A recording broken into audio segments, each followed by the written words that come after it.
નમસ્કાર, હું છું પ્રિયા અને તમે જોઈ રહ્યા છો જનતા કી જાણકારી ન્યૂઝ। નજર કરીએ આજના સમાચારો। રઘુ દેસાઈના રાજીનામાની પોસ્ટને લઈને કોંગ્રેસની સત્તાવાર સ્પષ્ટતા। પાટણ જિલ્લામાં સવારથી જ સોશિયલ મીડિયા પર રઘુ દેસાઈના કોંગ્રેસ પાર્ટીમાંથી રાજીનામાની પોસ્ટ વાયરલ થતાં રાજકીય ગરમાવો જોવા મળ્યો હતો।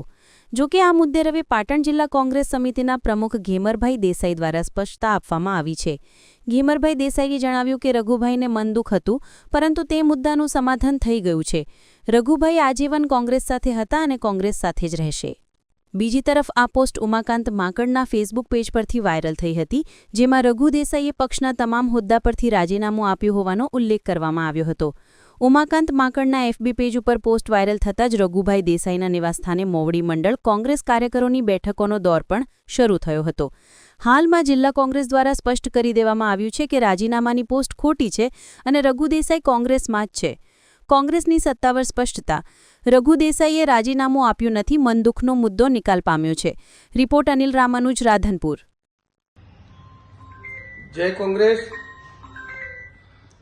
પાટણ જિલ્લાના તમામ કોંગ્રેસના આગેવાનશ્રીઓ, કોંગ્રેસના પદાધિકારીઓ અને કોંગ્રેસની વિચારધારાના તમામ સૈનિકોને મારી એક વિનંતી છે કે સવારથી જ એક પોસ્ટ એવી વાયરલ થઈ હતી કે રાધનપુરના પૂર્વ ધારાસભ્ય અને કોંગ્રેસ પાર્ટીના મજબૂત ચહેરો એવો શ્રી રઘુભાઈએ રાજીનામું આપ્યું છે।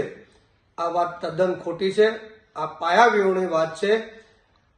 આજે બપોરે 12 વાગે આપણા ઉત્તર ઝોન પ્રભારી, એઆઈસીસીના સેક્રેટરી સુભાષસિંહજી યાદવ, પાટણના ધારાસભ્ય શ્રી કિરીટભાઈ પટેલ અને હું પણ સાથે હતો અને એના સિવાય પણ અનેક કોંગ્રેસના કાર્યકરો અને આગેવાનો રઘુભાઈના નિવાસસ્થાને હતા।